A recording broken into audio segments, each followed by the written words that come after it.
नमस्कार, गुलिस्तान न्यूज देख रहे हैं आप और मैं हूं आपके साथ हर्षवर्धन सिंह। तो आइए रुक करते हैं आज की खबरों का। साउथ कश्मीर के पुलवामा में मंगलवार को आधी रात को शुरू हुई मुठभेड़ में सुरक्षा बलों को बड़ी सफलता हाथ लगी है। सुरक्षा बलों और पुलिस द्वारा संयुक्त रूप से आतंकियों के खिलाफ चलाए इस अभियान में लश्कर-ए-तैयबा के टॉप कमांडर एजाज उर्फ अबू हुरैरा सहित 3 आतंकियों को ढेर कर दिया गया है। पुलिस के मुताबिक मारे गए एक आतंकी की पहचान पाकिस्तान के एजाज उर्फ अबू हुरैरा के रूप में की गई है, जिसका खात्मा 2 अन्य स्थानीय आतंकियों के साथ किया गया है। इस मुठभेड़ के चलते पुलवामा टाउन में कर्फ्यू लगा दिया गया ताकि कुछ राष्ट्र विरोधी तत्व इस मुठभेड़ में खलल डालने की जरूरत न कर सकें। दरअसल पुलवामा में सुरक्षा बलों ने मंगलवार देर रात कुछ आतंकियों के छिपे होने की सूचना के आधार पर सर्च ऑपरेशन चलाया था और तभी एक जगह छिपे 3 आतंकियों ने घेराबंदी तोड़कर भागने के लिए सुरक्षा बलों पर गोलियां बरसा दी। सुरक्षा बलों ने भी खुद को बचाते हुए जवाबी कार्रवाई की और इसके साथ ही मुठभेड़ शुरू हो गई। आज सुबह जारी रही मुठभेड़ में 3 आतंकियों का खात्मा कर दिया गया। मारे गए आतंकियों के कब्जे से कुछ हथियार व गोला बारूद भी बरामद किए गए हैं।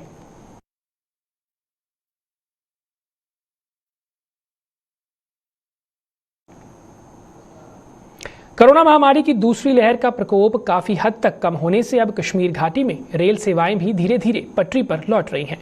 बनिहाल और बडगाम के बीच हाल ही में रेल सेवा शुरू होने के बाद आज से बनिहाल और बारामूला के बीच भी छुक छुक की आवाज गूंजने से लोगों को मानो मुंह मांगी मुराद मिल गई हो। प्रशासन ने रेल सेवा कुछ शर्तों के आधार पर शुरू की है, जिसके तहत यात्रियों को कोविड रिपोर्ट वेस्फेयर की किसी भी किस्म का समझौता न करने को कहा गया है। रेल सेवा शुरू होने से लोगों को आवाजाही में काफी सहूलियत मिली है और घंटों का सफर अब कुछ ही समय में पूरा होने से उन्होंने राहत की सांस ली है। बड़ी मुश्किल होती थी, यानी कि लोग अगर घर से निकलते भी थे, जिनको कोई ज्यादा काम भी होता था वो भी नहीं निकलना चाहता था क्योंकि जैम लगता था हर वक्त और पैसा ही बढ़ा देते थे। जो मैं सोमो सर्विस है उन्होंने 300-300 रुपये भी लिया, यहाँ से श्रीनगर तक 400-400 भी लिया। तो जो ये ट्रेन है इसका ये एक फायदा है कि ये 30 रुपये या 40 रुपये में बनिहाल पहुँचा देती है। ये बड़ी एक बचत है।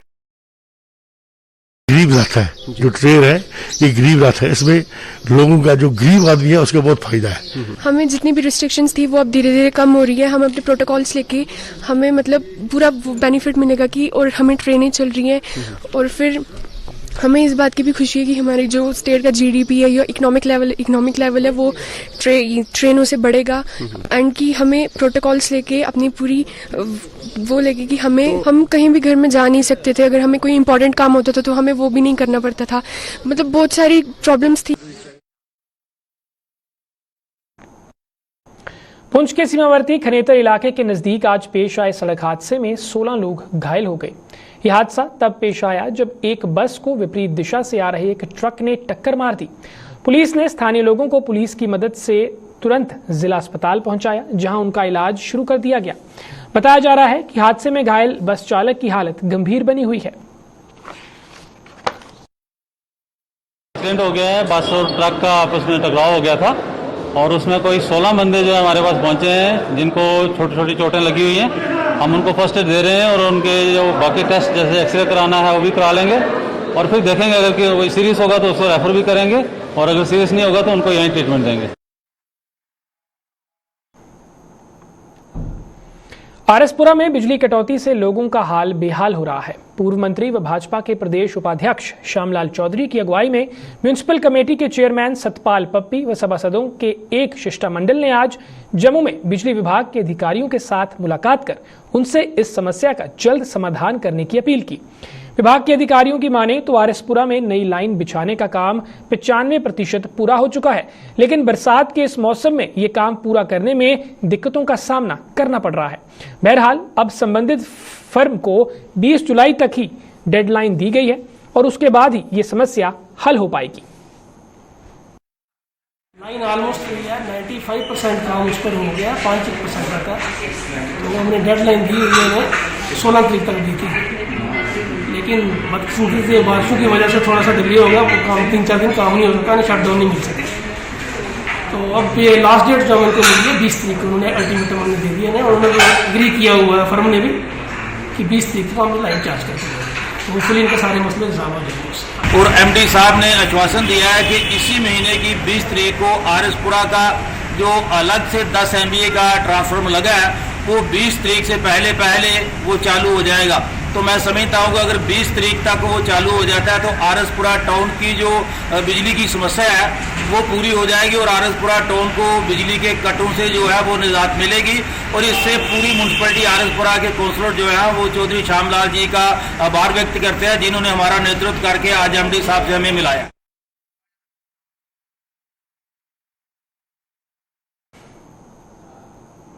आरएसपुरा के सीमावर्ती मगराल इलाके के लोगों को ताराबंदी में आई उनकी जमीनों का मुआवजा नहीं मिल पाया है। इस इलाके के एक शिष्टमंडल ने आज आरएसपुरा के एसडीएम के साथ मुलाकात कर उन्हें इस संबंध में उपराज्यपाल के नाम एक ज्ञापन सौंपकर उनके नोटिस में ये मांग लाई। लोगों का कहना है कि तारबंदी में जमीनें आने से वो दरबदर होकर रह चुके हैं और आज तक की कोई भी सरकार उनकी मदद नहीं कर पाई है।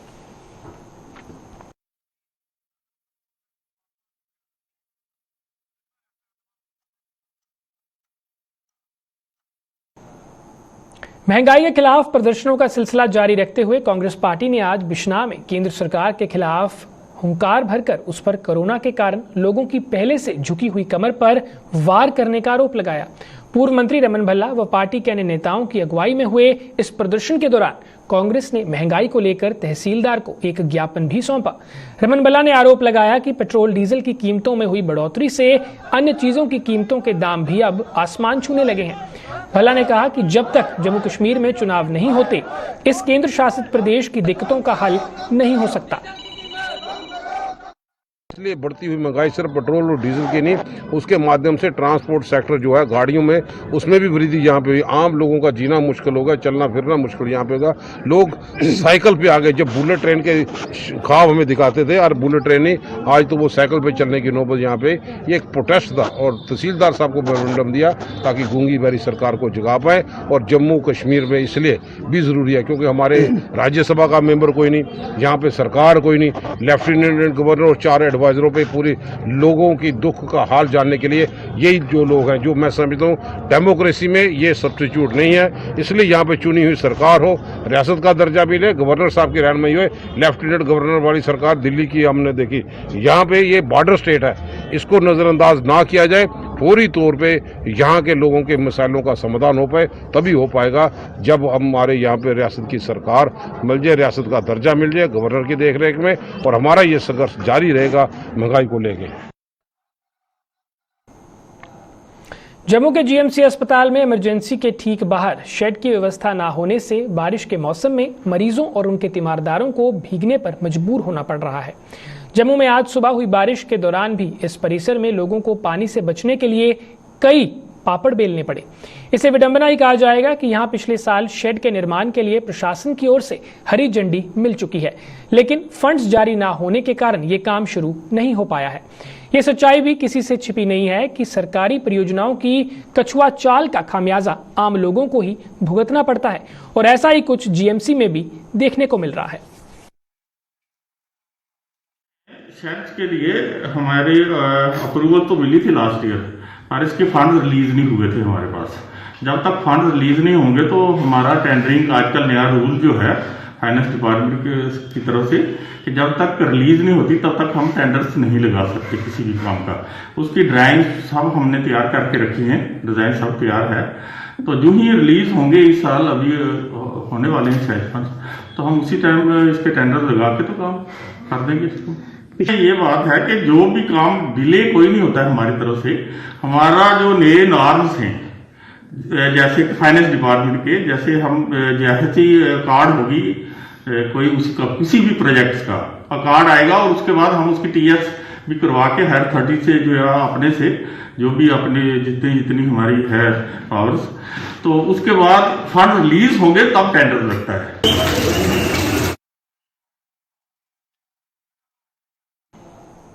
एनएसयूआई की जम्मू कश्मीर इकाई ने जम्मू में मंगलवार को प्रदर्शन कर रहे 10वीं के छात्रों पर पुलिस द्वारा की गई कार्रवाई की निंदा की है। इकाई ने आरोपी पुलिसकर्मियों पर एक्शन लेने के साथ साथ कुछ अन्य मांगें भी उपराज्यपाल प्रशासन के समक्ष रखी हैं। एनएसयूआई के राज्य प्रधान सन्नी परिहार ने आज एक प्रेस कॉन्फ्रेंस के दौरान कहा कि पुलिस ने नाबालिग बच्चों पर जुल्म किया है, जिसकी जांच करवाकर आरोपियों के खिलाफ कार्रवाई होनी चाहिए। उन्होंने इन बच्चों द्वारा की जा रही मास प्रमोशन की मांग को भी पूरा किए जाने पर बल दिया है। केंद्र शासित प्रदेश के अंदर जो है जुल्म इस तरीके से बढ़ चुका है।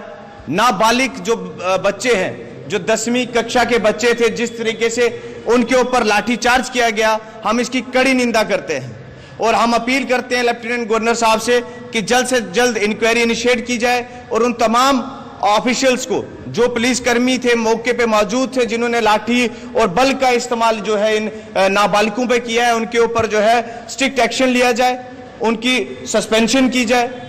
और अगर जेके बोर्ड और लेफ्टिनेंट गवर्नर साहब जो है अगर ये फैसला नहीं लेते कि 10वीं और 12वीं कक्षा जो जम्मू के विद्यार्थी हैं उनको अगर मास प्रमोट नहीं किया जाता तो एनएसयूआई का समर्थन जो है पूरा का पूरा जो है 10वीं और 12वीं कक्षा के छात्रों के साथ रहे।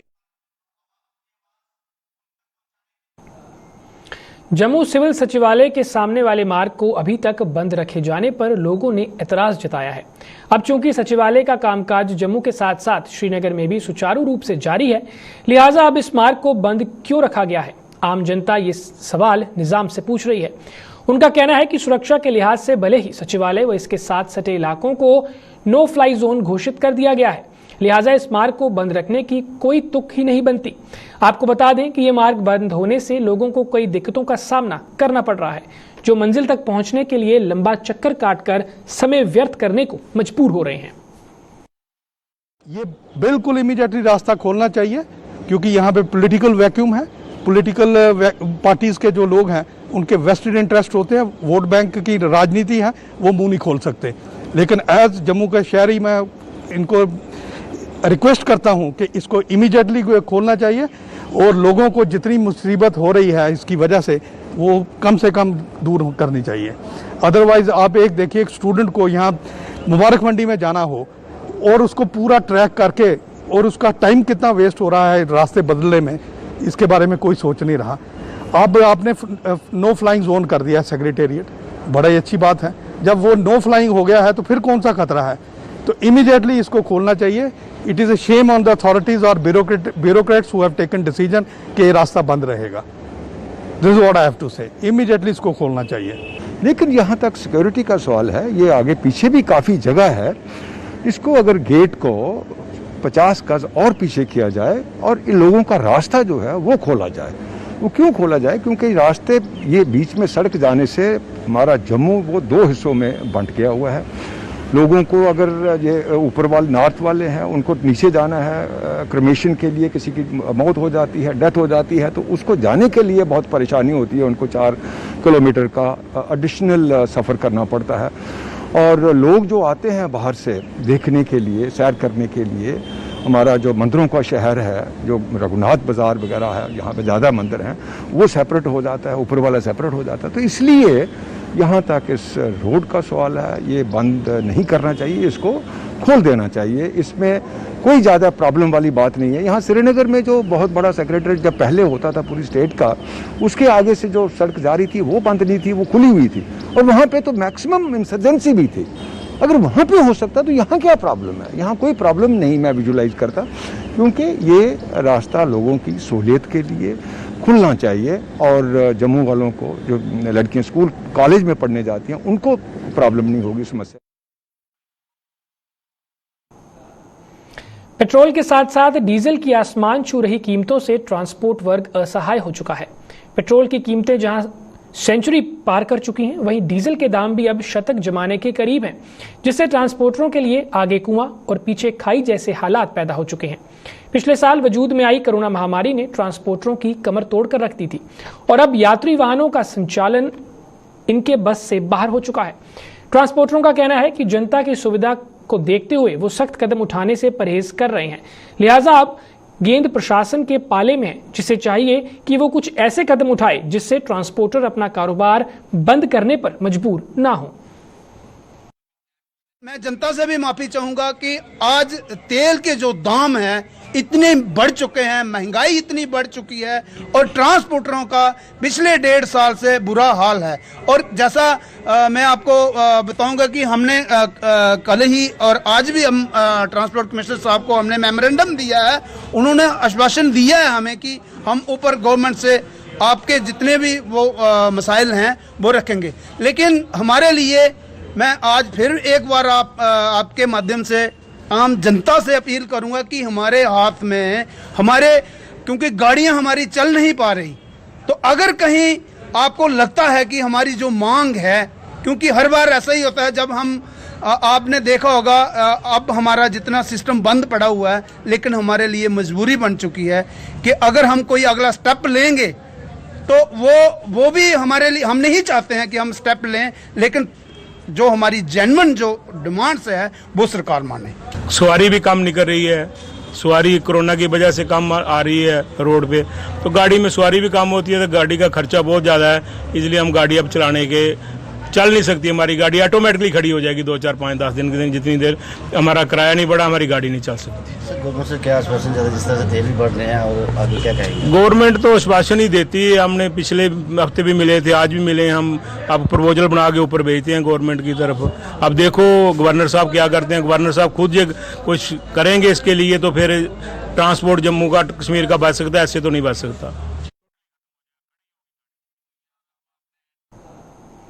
जम्मू जिले के डंसाल ब्लॉक में नाबालिग लड़की के साथ हुए दुष्कर्म के आरोपियों के खिलाफ लोगों का गुस्सा बढ़ता ही जा रहा है।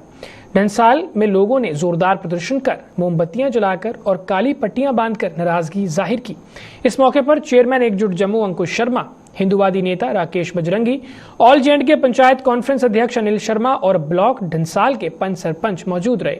लोगों ने नाराजगी जाहिर करते हुए कहा कि मुख्य आरोपी को तो पुलिस ने हिरासत में ले लिया है, लेकिन इसमें जो चेन बनी हुई है पुलिस उसका भी पता लगाए और कड़ी कार्रवाई करे। कड़े शब्दों में उन्होंने चेतावनी दी कि अगर पुलिस ने उनके खिलाफ कार्रवाई नहीं की तो आने वाले टाइम में वह रोड पर बैठ जाएंगे, जिसकी जिम्मेदारी पुलिस और प्रशासन की होगी। ब्लॉक में जो है जहाँ सारे का सारा समाज जो है वो इकट्ठा हुआ है। विषय ये है कि कल एक दलित बेटी के साथ जो है दुष्कर्म जो है, जहाँ एक आसिफ नाम का लड़का जो है उसने किया है, उसकी FIR कल ही हम लोगों ने जो है वो लगवा दी थी और वो लड़का पुलिस ने अरेस्ट कर लिया है। लेकिन उसके जो साथी हैं, जो चेन है, वो सारी की सारी चेन जो है हम चाहते हैं कि उनके ऊपर कार्रवाई हो और सख्त से सख्त कार्रवाई हो। और उसके साथ साथ हम सिर्फ 3 दिन का वक्त जो है और पुलिस को देते हैं कि 3 दिन के अंदर अंदर मेडिकल भी हो जाए और मेडिकल की कापी जो है हमारे इलेक्टेड सरपंच साहिबान जो हैं वो किसी को भी दे दी जाए, ताकि हम आगे की कार्रवाई जो है वो करें। और उसके साथ साथ इस बच्ची के 164 के बयान भी जो है वो होने हैं, उससे पहले कि बच्ची को जो है बच्ची के माँ बाप के हवाले जो है वो किया जाए, ताकि बच्ची के माँ बाप के सामने 164 के बयान जो है वो करवाए जाए।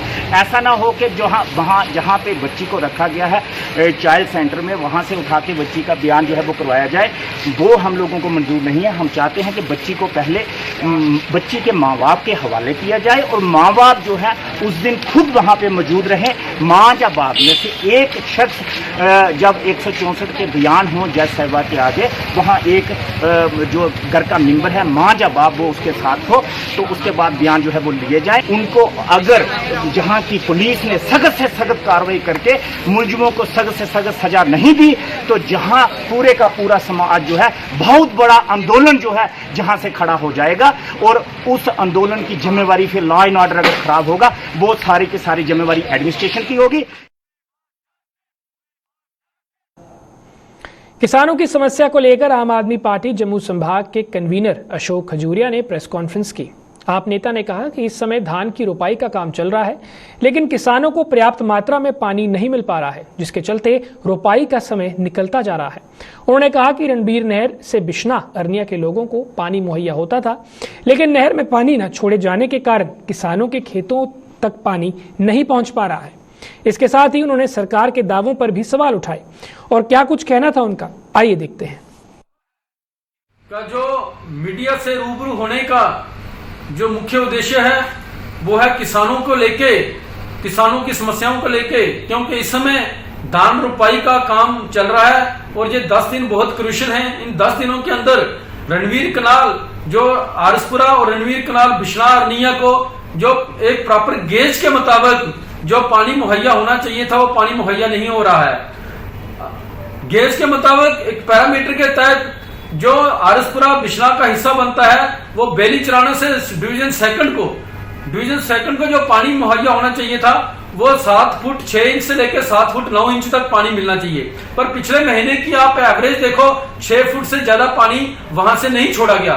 जब तक बेली चराना से जो बिश्ना आरसपुरा की रणवीर नहर में पानी प्रॉपर नहीं छोड़ा जाएगा तब तक ये किसानों के जो खेतों तक पानी पहुंचाना नामुमकिन है। और जहां तक सरकार का दावा है कि हम टेल हेड तक मतलब बॉर्डर के अंतिम छोर तक हम पानी पहुंचाएंगे, किसानों को पानी मुहैया कराएंगे, वो कभी भी पॉसिबल नहीं हो सकता जब तक वहां से बेली चराना से वहां से जो हमारी डिस्ट्रीब्यूटरीज हैं वहां पे पानी प्रॉपर जो गेज के मुताबिक 7.25 फुट पानी वहां से जब तक मुहैया नहीं होगा तब तक जहां पे आरसपुरा और बिश्ना की जो नहरें हैं उनमें मिनिमम 5 फुट पानी चाहिए, 5 फुट गेज का पानी चाहिए दोनों नहरों के अंदर। उस लाइफ लाइन में अगर आप पानी नहीं छोड़ेंगे तो किसान अपने फसल की धान की रोपाई नहीं कर पाएंगे, क्योंकि आरसपुरा बिश्ना एक highly fertile area, highly fertile land है जहां पे बासमती ग्रो की जाती है जिसकी महक पूरी दुनिया में महकती है।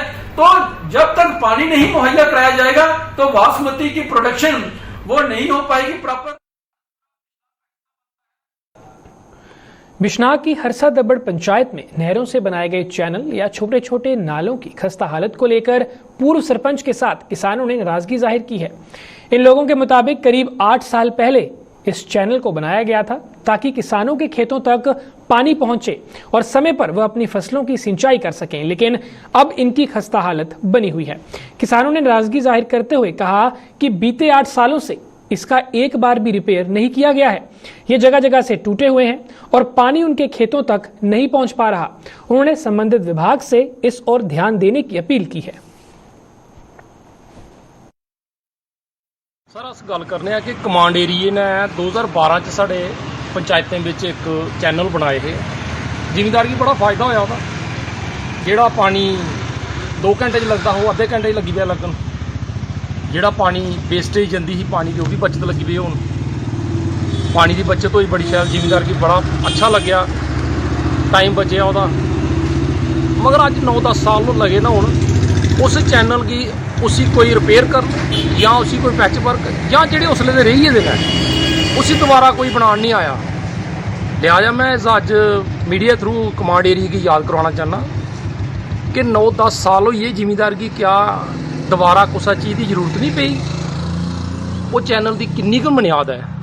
अज 10 साल 50% को ज़्यादा चैनल खराब हो गेदियां ने, डिग्गी दियां ने, ट्रैक्टर कन्नै टुटी दियां ने, जां कुछ जगह का रुढ़ी दियां, जां पानी कन्नै आखिर जिथे पानी चलता नहरां भी टुटदियां ने ते चैनल भी टुटदियां ने। कुसा भी गौरमेंट को मतलब कुसा डिपार्टमेंट को उसी रिपेयर करने ताईं पैसा नहीं है। खाल तुसें पता जिमीदारें ट्रैक्टर भी कड्ढने न, कोई पुलियां ते बन्नी दियां नहीं हैन, और ट्रैक्टर भी उन्हें नालियां की तोड़िए जाते हैं जां कुछ भी, और उसदे बाद रिपेयर भी नहीं होए हैं। उसदे बाद पिछे हुण 2 साल पहले मैं पंच वार्ड नंबर 9 का ही ला ला, मैं अपनी वार्ड च मेरी च आया आख लगे जी कोई 55,000 रुपया आए दा ते खाल साफ करवाओ। वो पहला खाल साफ मिंगियां करवाए, ਉਹਦਾ पता नहीं लगे कि वो पैसे कुत्थे गए थे कुत्थे नहीं। वो पैसे मतलब खाल जरूर साफ करोड़े असें लेबर लाइए, पर उनके खाते च पैसे नहीं आए हैं। वो अज तक भी अजे पैसे नहीं आए। वो जिले भी लेबर वाले ने जेह्ड़े साढ़े कोल आउंदे ने ते अस अपनी जेब च पैसे दित्ते न, गौरमेंट ने वो पैसे नहीं पाए हैं। ते खाल इस मौके बिल्कुल जिमीदार पानी लाना चाहते हैं, पर लान कुत्थे खाल के नहीं है ना, कोई रिपेयर नहीं कोई कुछ नहीं है, पक्के खाल ना हो। हाँ जी, ਜਿਹੜੇ ਖਾਲ ਬਣਾਏ ਹਨ ਅੱਜ ਕੋਲ 5-6 ਸਾਲ ਪਹਿਲੇ ਸਰਕਾਰ ਨੇ ਬਣਾਏ ਹਨ ਖਾਲ, ਪੱਕੇ ਖਾਲ ਬਣਾਈ ਦਿੱਤੇ ਹਨ। उनका पुली कोई नहीं रखी पे ट्रैक्टर का ऐसे पार वार जो ट्रैक्टर कढ़ने ने पुली कोई नहीं है। ट्रैक्टर मतलब खाल है जोड़े आम 50% को ज़्यादा टुटी ने, उनकी परती रिपेयर नहीं हुई है। जोड़े कच्चे रही वो बनाए नहीं है, जोड़े बने दे उनकी कोई रिपेयर नहीं हुई है। अभी पानी है जोड़ा बिल्कुल मतलब कि इस बार लगने की कोई संभावना नहीं है। हूँ ये बारिश अज थोड़ी हुई है तो थोड़ा जहा पानी मतलब लगा निकल, नहीं तो महीना हुई है मुंजी का काम शुरू हुए पानी खाले च नहीं आया। खाल है बिल्कुल रेत के नहीं है।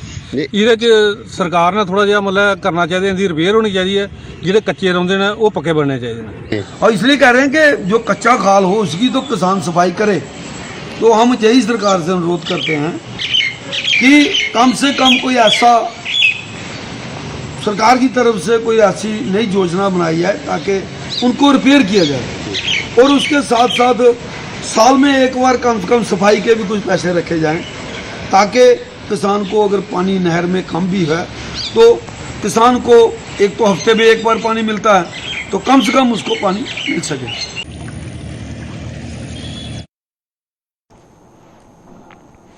मड ब्लॉक के घोमनासा में स्थित प्राइमरी स्कूल में कोविड वैक्सीनेशन सेंटर बनाया गया है, लेकिन सेंटर में सोशल डिस्टेंसिंग का कोई पालन नहीं किया जा रहा है। सेंटर में वैक्सीनेशन लगवाने पहुंचे लोगों ने सवाल उठाते हुए कहा कि यहां पर सोशल डिस्टेंसिंग का कोई पता ही नहीं चलता। साथ ही यहां पर वैक्सीन के लिए वह दरबदर होने पर मजबूर हो रहे हैं।